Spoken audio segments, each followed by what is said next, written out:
अंबाजोगाई येथील होमिओपॅथी डॉक्टरांनी आज शुक्रवार दिनांक 11 जुलै रोजी उपजिल्हाधिकारी यांना भेटून विस्तृत मागण्यांचं निवेदन सादर केलं।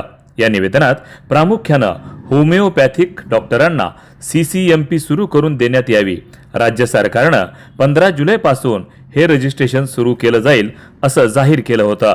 मात्र राज्यातील इतर पॅथीच्या डॉक्टरांच्या दबावाला बळी पडून सरकार वेगळा निर्णय घेणार असेल तर आम्हाला सुद्धा होमिओपॅथी डॉक्टरांना वेगळा विचार करावा लागेल असा इशारा अंबाजोगाई तालुका होमिओपॅथी डॉक्टर्स असोसिएशननं दिला आहे। या संबंधीचं निवेदन उपजिल्हाधिकारी दीपक वजाळे यांना देण्यात आलं। जर 15 जुलैपासून हे CCMPचं रजिस्ट्रेशन सुरू केलं नाही तर राज्यभरातील होमिओपॅथी डॉक्टर्स दिनांक 16 जुलैपासून आझाद मैदान मुंबई या ठिकाणी आमरण उपोषण करतील असा इशारा दिला आहे। यावेळी होमिओपॅथी डॉक्टर असोसिएशनचे तालुकाध्यक्ष doctor Balasaheb Hake, doctor Nishikant Pachegaonkar, doctor Rita Ramawar, doctor Vitthal Kendre, doctor Pramod हंडेबाग यांनी आपल्या भावना व्यक्त केल्या। तर यावेळी उपजिल्हाधिकारी यांना निवेदन देताना doctor Arvind Shinde, doctor Imran Ali, doctor Sunil Nandalgaonkar, doctor Avinash Deshmukh, doctor Latif Pathan, doctor Sunil Sirsat, doctor Aslam Pathan, doctor Bhagwan Phunde, doctor Yogini Nagargoje, doctor Renu Gundre, doctor Pranita Khose Sakhare, doctor Swati Hare, doctor Sumit केंद्रे, डॉक्टर CB कांदे यांच्यासह इतर डॉक्टर मोठ्या संख्येनं उपस्थित होते। वार्ता न्यूज करिता परमेश्वर गित्ते, अंबाजोगाई, जिल्हा बीड। ओके।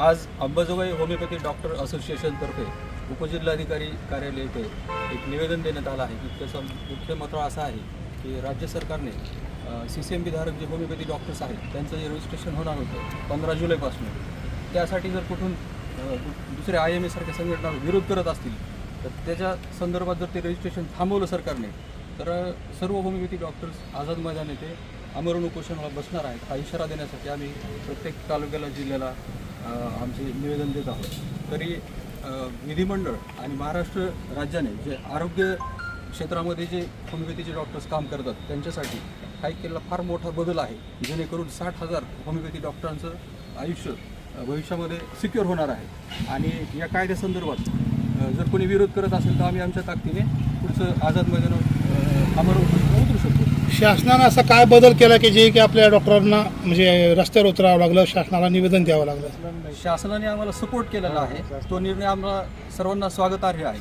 पण या आमच्यासाठी जो निर्णय चांगला घेतला आहे त्याच्यासाठी दुसऱ्या काही संघटना आहेत डॉक्टर्स, त्यांच्याकडून जो विरोध होत आहे तो विरोध जर झाला तर शासन कुठेतरी आमचं रजिस्ट्रेशन थांबवू शकतं आणि ते होऊ नये, त्यामुळे आम्हाला त्याच्या आधीची एक पूर्वकल्पना देण्यासाठी आम्ही हे निवेदन वगैरे देत आहोत। हा कायदा लागू झाल्याच्या नंतर समाजाला काय फायदा आहे आणि वैयक्तिक असं एक डॉक्टर म्हणून तुमचं एक काय आहे त्याच्यात ओपिनियन आहे? कायद्याबद्दल ही टोटल दिशाभूल चालू आहे। पूर्वीच एक कायदा आलेला आहे, त्याच्यामध्ये होमिओपॅथिक डॉक्टरांना जर ॲलोपॅथिक प्रॅक्टिस करायची असेल तर त्यासाठी एक CCMP नावाचा अकॅडमिक कोर्स 1 वर्षाचा काढला। त्या कोर्सच्या अंतर्गत मेडिकल कॉलेजेसमध्ये 1 वर्ष डॉक्टरांना जे ॲलोपॅथिक औषधांचं म्हणजेच फार्मॅकोलॉजी या विषयाचं सखोल अभ्यासक्रम देऊन त्यात पुन्हा ॲनाटॉमी, फिजिओलॉजी, पुन्हा नव्याने पूर्ण सर्जरी या सगळ्या विषयांचा अभ्यास करून 1 वर्षाचा कोर्स असा काढण्यात आला आणि त्या कोर्स पास झाल्यावरच त्यांना ॲलोपॅथीची परवानगी देण्यात आली।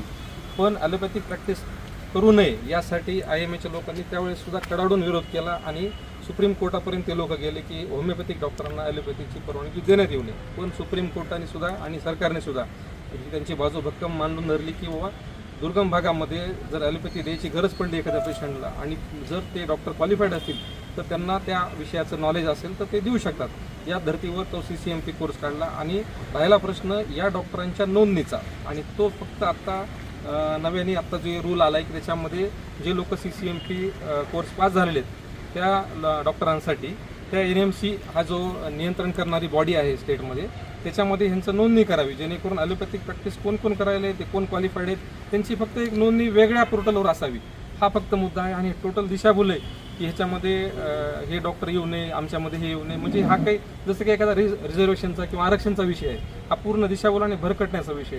त्याच्यामध्ये एवढंच आहे की जे CCMP कोर्स आहे शासनाने दिलेला आहे, संविधान किंवा जे लोकनियुक्त प्रतिनिधी आहेत त्यांनी हा विषय मांडून त्यांनी क्लिअरन्स आणलेला आहे। त्या मुद्द्याला विरोध झाला टोकाचा, पण त्याच्यामध्ये त्यांना काही यश मिळालं नाही आणि शासनाने सुप्रीम कोर्टाने परवानगी दिलेली ॲलोपॅथिक प्रॅक्टिसची। आता राहिला प्रश्न फक्त नोंदणीचा।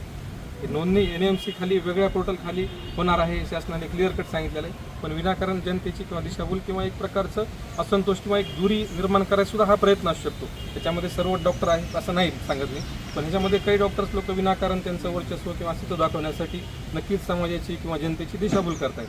आता काही लोकांनी वेग स्टेटमेंट केले, त्याच्याबद्दल आम्हाला काही म्हणणं नाही किंवा आमचं त्यांना काही वैयक्तिक विरोध नाही, पण शासनाने सुद्धा जे आता धोरण राबवलं आहे की ह्या प्रकारची नोंदणी आवश्यक आहे आणि तरच हे लोक औषध देतील. बाकी काहीच त्याच्यामध्ये मुद्दा नाही. त्या कायद्याचा जनतेसाठी आणि डॉक्टरांसाठी सुद्धा दोन्हीसाठी फायदा आहे.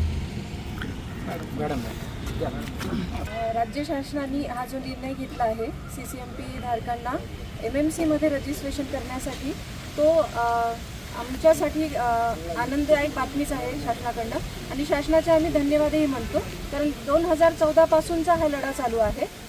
ज्यावेळेस CCMP कोर्स अलाउ केला होता त्यावेळेसही अशेष सरांनी सांगितल्याप्रमाणे भरपूर विरोध झाला होता आणि आताही MMCमध्ये नाव नोंदणी करण्यासाठी जो विरोध होतोय तो विनाकारणच म्हटलं तरी चालेल.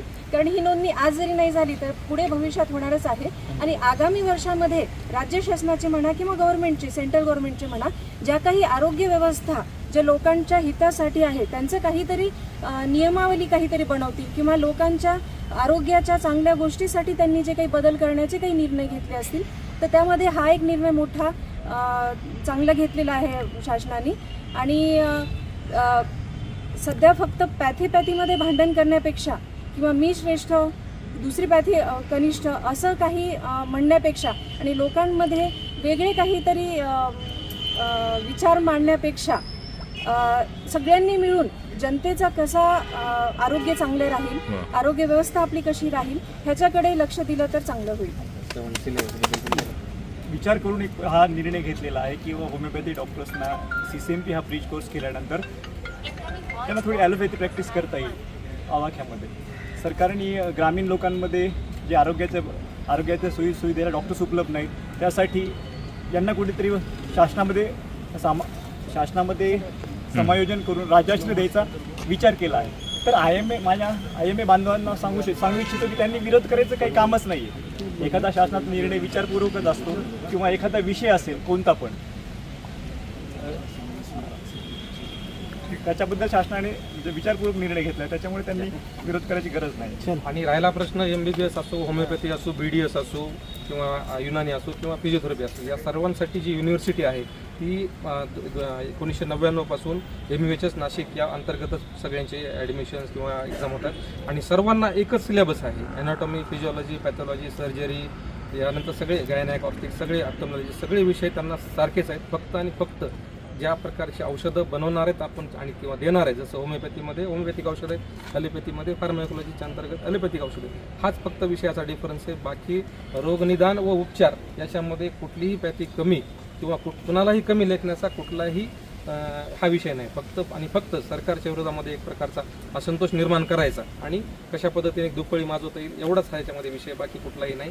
त्या प्रमाणात जे लोक क्वालिफाईड आहेत डॉक्टर्स त्यांनी 5.5 वर्षाचाच कोर्स केलेला आहे MBBSच्या आणि BHMSच्या पण लोकांनी 5.5 वर्षाचाच कोर्स केला आहे. आणि राहिला प्रश्न हे जे हा विषय आहे की 1 वर्षाचा जो कोर्स आहे हा उलटा एक्स्ट्रा म्हणजे 6.5 वर्ष BHMS डॉक्टरांनी त्याचा अभ्यास केला आणि सगळे फार्माकोलॉजीचे जे कोर्सेस आहेत ते गव्हर्नमेंट मेडिकल कॉलेजमध्येच उपलब्ध आहेत. दुसरीकडे कुठेही त्यांना असा कोर्स किंवा 1 वर्षाचा करता येत नाही. दुसरी गोष्ट हा NMCमध्ये नोंदणी झालेले डॉक्टर जे आहेत त्यांना कुठल्याही मेडिकल कॉलेज किंवा कुठल्याही मेडिकल ऑफिसर म्हणून हे लोक जॉब मागत नाहीत किंवा जॉब तिथं क्रिएट होणार नाही त्यांच्यासाठी. त्याच्यामुळे वादाचा आणि कुठलाही विषय ह्याच्यामध्ये येता कामा नये एवढंच आमचं म्हणणं आहे. कायदा हा 2014 साली महाराष्ट्र विधिमंडळ, विधानसभा आणि विधान परिषद याच्या संयुक्तपणे कायदा करून राज्यपाल साहेबाची सही करून हा कायदा झालेला आहे. आणि ह्या कायद्यानुसार MMCमध्ये रजिस्ट्रेशन होणं हे अनिवार्य आहे. त्यामुळं याला विरोध केला काय नाही केला काय, कारण आपल्याला कायदा जर मानायचा असेल तर त्याच्यामधून रजिस्ट्रेशन हे व्हायला पाहिजे. आणि आजपर्यंत जवळपास 12,000 डॉक्टरांनी, होमिओपॅथिक डॉक्टरांनी CCMP हा कोर्स केलेला आहे. त्यामुळं जवळपास हे 12,000 आणि बाकी डॉक्टर राहिलेले जवळ 1 लाख डॉक्टरांचा हा प्रश्न आहे. त्यामुळं शासनानं घेतलेला हा निर्णय अतिशय योग्य आहे आणि ह्या निर्णयाचं मी स्वागत करतो. धन्यवाद.